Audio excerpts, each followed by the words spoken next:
This is Nordic Chicago, presented by the Vasa Order of America, Austin Lodge, Robert Oberg, Chairman.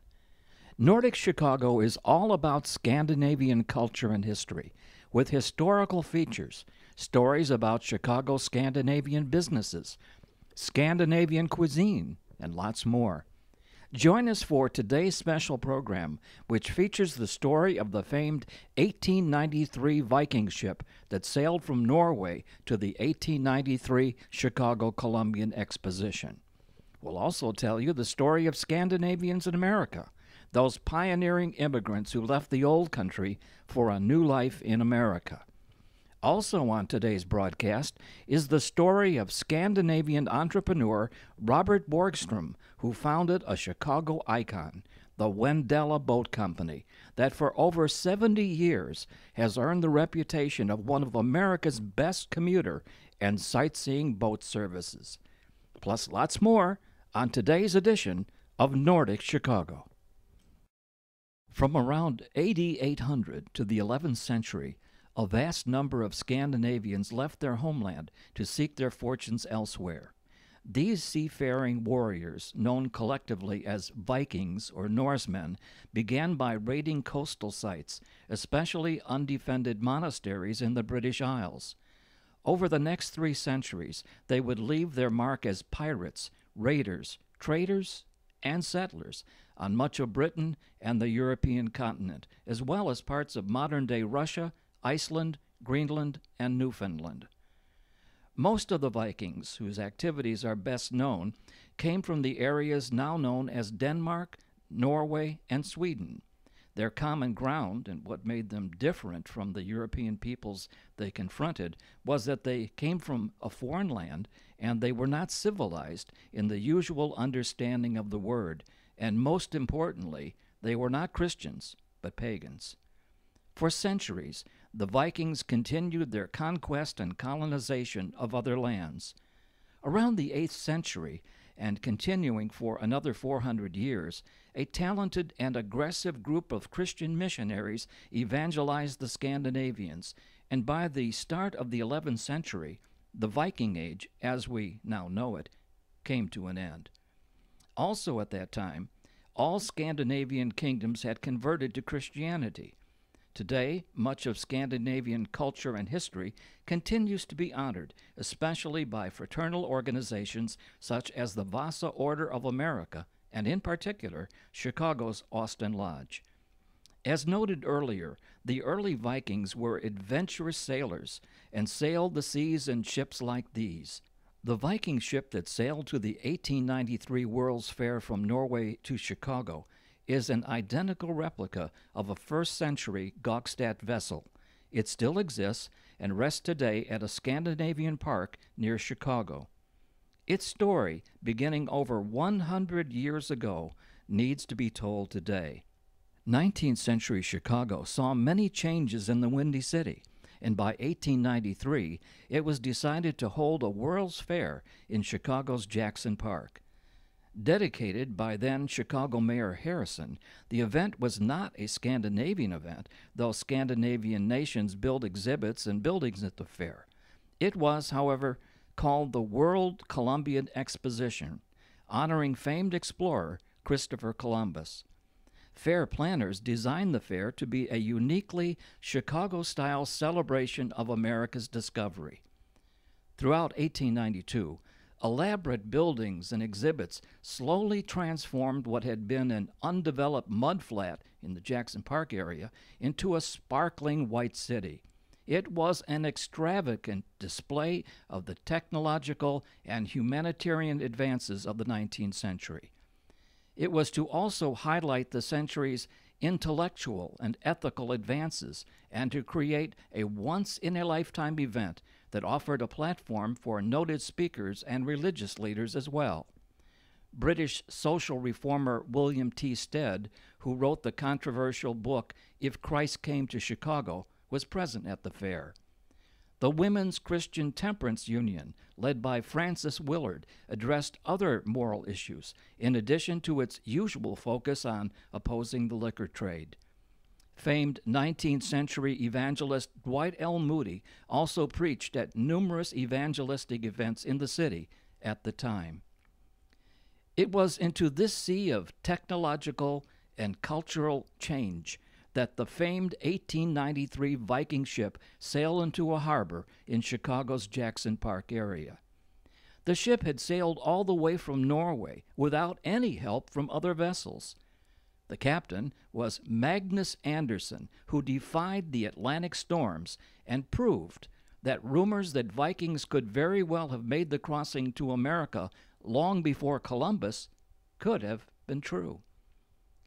Captain Anderson and his crew of 11 were welcomed in the United States as heroes. The story of this ship actually began in 1880, when the first authentic Viking ship was discovered and excavated. Before the Gokstad ship was found, no one actually knew what a Viking ship had looked like, and even less, how it had been navigated. The excavation of this ship was big news, and the Chicago Exposition was very keen to exhibit this sensational find. However, the ship was regarded as a national treasure and therefore not allowed to leave the country. Magnus Anderson consequently wrote an article in his own newspaper proposing that a replica of the Gokstad be built and sailed to America, Chicago in particular. Magnus Anderson first went to sea at the age of 15 and was a shipmaster by the time he was just 23. He was known as an unconventional and creative thinker at the time.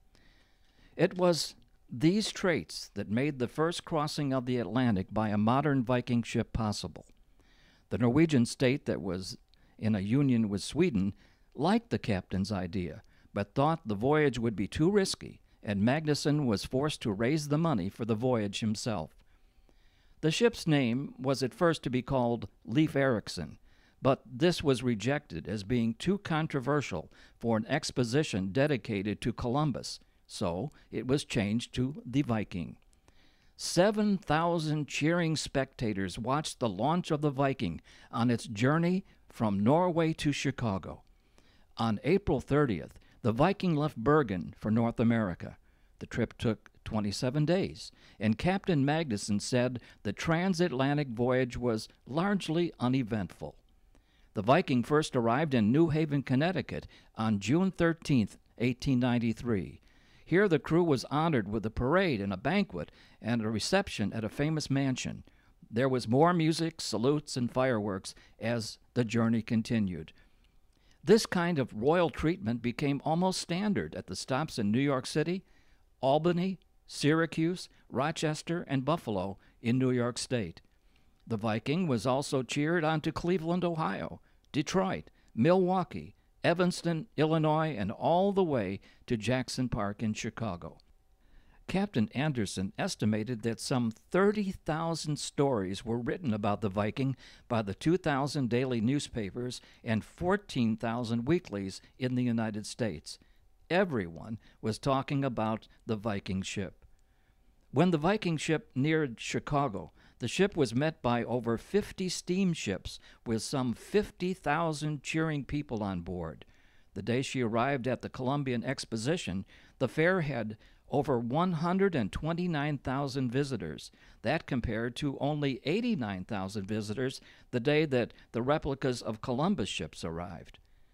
Captain Anderson's Viking ship became one of the greatest attractions at the World Columbian Exposition and was finally donated to the city of Chicago when the World's Fair ended. The ship remained moored in a lagoon adjacent to the Field Columbian Museum in Jackson Park for over 2 decades. It was eventually moved to a small shed-type building at the Lincoln Park Zoo on Chicago's north side, where it languished for years and was visited by more of Chicago's infamous pigeons than admiring visitors, many of whom would not have known of its glorious past. In 1994, the Lincoln Park Zoo announced that it needed the space where the Viking ship was for future zoo expansion, and the ship was moved to Good Templar Park in suburban Chicago. In 2007, the Viking was listed as one of the 10 most endangered landmarks in the state. At this point, the Viking is awaiting complete restoration before its current condition declines even further. In the meantime, we at Vasa Order of America Austin Lodge can continue to honor Captain Anderson, his ship, and crew with this new documentary. The Vasa Order of America Austin Lodge is leading the way in promoting Scandinavian history and culture here in Chicago and also around the world. Our main website, Nordic Chicago, is a treasure trove of historical articles, pictures, and links about Scandinavian nations and their rich culture and history. And now, with the launch of the Scandinavian American Television Network, Nordic Chicago offers hundreds of videos with documentaries and mini-documentaries featured Scandinavian organizations, businesses, and music. Go online to nordicchicago.com today to begin your adventure.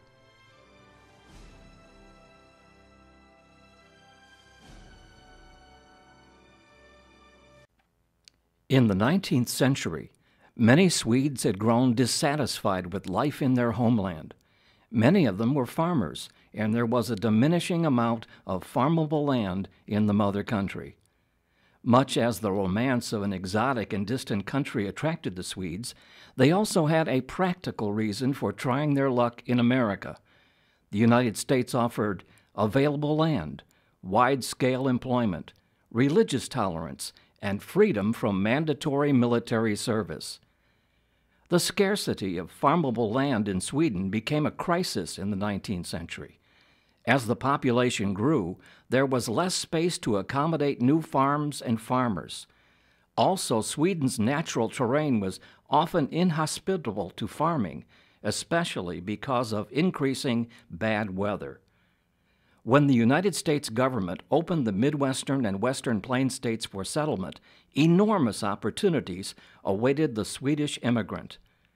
The middle of the 19th century brought thousands of Swedes to American shores. Many took advantage of the relatively cheap fares on cargo ships and traveled as families, compromising a ready-made community in the new frontier. These communities were largely responsible for opening America's heartlands, beginning with western Illinois. Many Swedes came to Illinois in its formative years, including those who followed Reverend Eric Jansen to Bishop Hill, a religious community founded in 1846. At Bishop Hill, all worked together to build and to farm. They also hoped to build a perfect society. The first winter was harsh, but by the spring of 1847, the settlers gazed upon fields of wheat, flax, and corn. By 1857, however, following the death of Eric Jansen, the commune's leaders were persuaded to end the social experiment. Still, the second oldest Swedish settlement in America and the only completely Swedish-built community in America can be visited today as a living example of 19th century Swedish-American life. Another famous destination for Swedish immigrants came to be called Swedetown, an area on the near north side of Chicago. Chicago Swedes built their own wooden houses and churches and contributed their carpentry skill, so the construction of many buildings, including various stores in the city, were built. Famed 19th century evangelist Dwight L. Moody began his ministry in Swedetown.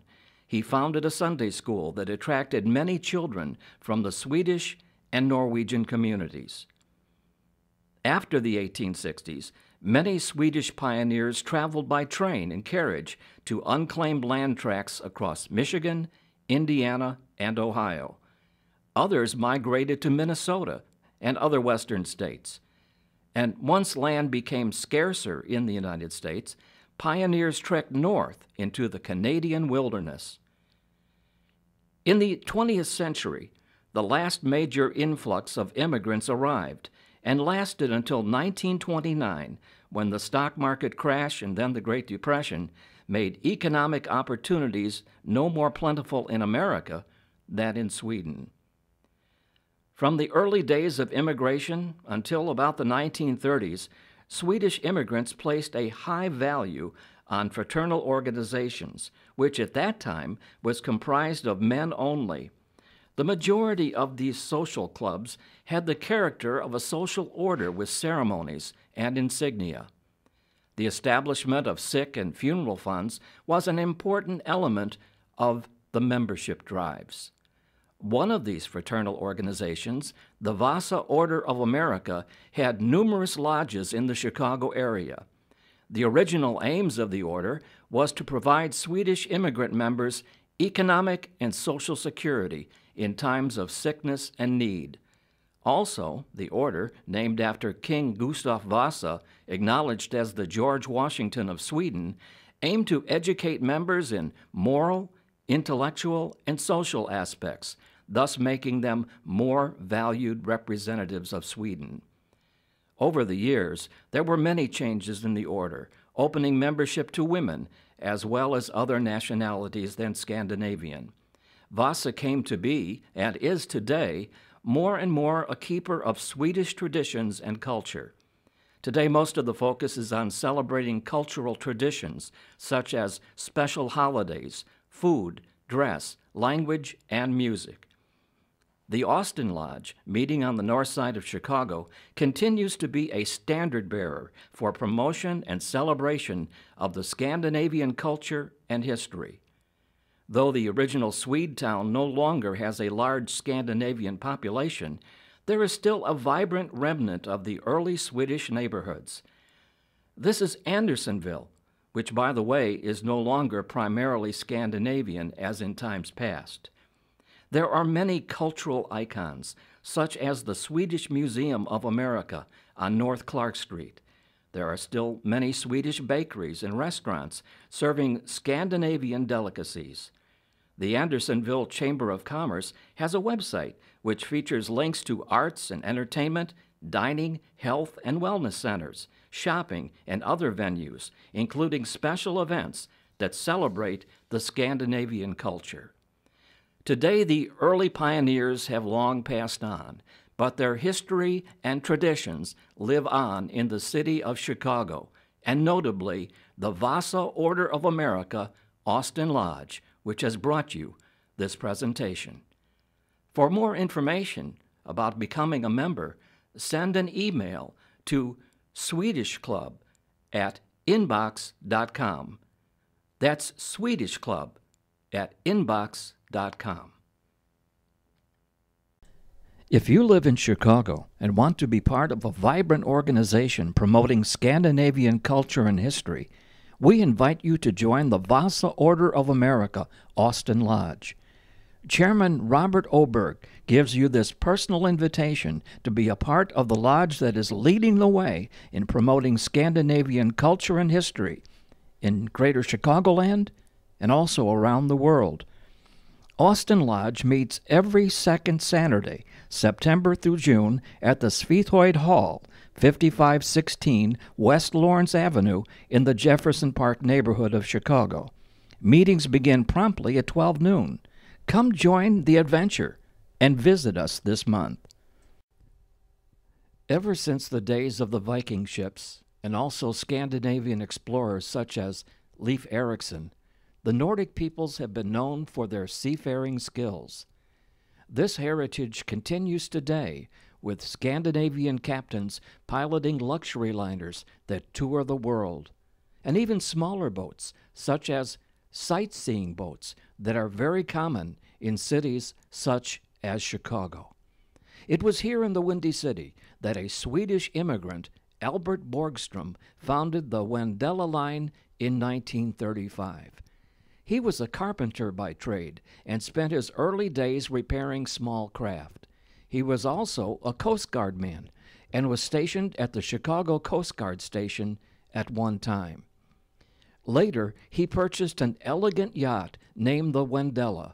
It once belonged to an attorney for notorious mobster Al Capone. In the early 1930s, he offered rides from Navy Pier for only 25 cents per person, and that was a 30-minute ride. Borgstrom believed the best means of seeing Chicago is provided by the boats that leave the Wendella dock every day. Each boat has a narrator who points out famous Chicago sights and landmarks as it navigates the bustling river, locks, and the lakefront. They open up the city to visitors from around the world, and the crews are honest in their love for the city as well as their boats.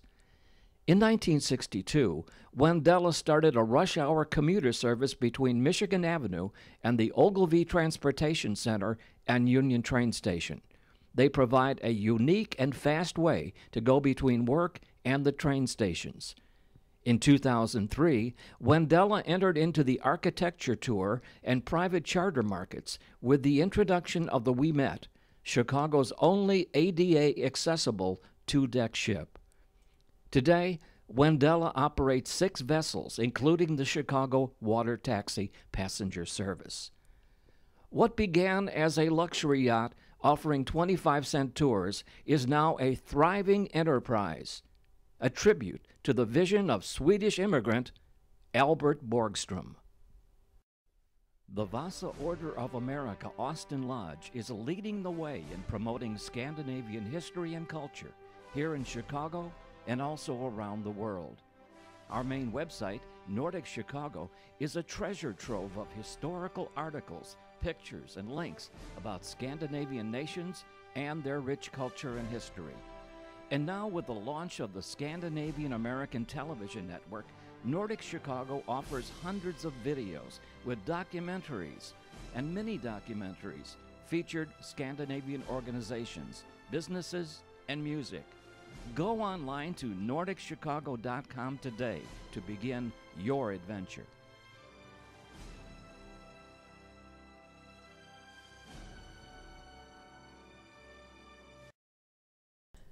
If you live in Chicago and want to be part of a vibrant organization promoting Scandinavian culture and history, we invite you to join the Vasa Order of America Austin Lodge. Chairman Robert Oberg gives you this personal invitation to be a part of the lodge that is leading the way in promoting Scandinavian culture and history in Greater Chicagoland and also around the world. Austin Lodge meets every second Saturday, September through June, at the Svethøyd Hall, 5516 West Lawrence Avenue in the Jefferson Park neighborhood of Chicago. Meetings begin promptly at 12 noon. Come join the adventure and visit us this month. On today's travel feature, we'll take a look at Scandinavian Airlines. From its beginnings in 1933, Scandinavian Airlines was born to succeed in a very real sense. This can be said because of their humble beginnings, although they didn't begin as humble as many others have over the years. Local airlines in Scandinavia joined forces with Swedish investors, and this was the beginning of the Scandinavian Airlines endeavor. The advantage of joining together and sharing existing assets gave way to unheard-of benefits at the time. Unlike others, they were able to take off fairly quickly as a result of these pooled resources, assets, and pre-existing airline infrastructures. From 1948, the airlines pooled all their aircraft into European Scandinavian airline systems, which used the SAS brand for all domestic and European services. In 1997, another smart business decision by Scandinavian Airlines took place. Scandinavia Airlines plus United Airlines, Air Canada, Thai Airways, and Lufthansa put together a network they called the Star Alliance. To this date, Scandinavian Airlines holds the reputation as a global air passenger carrier.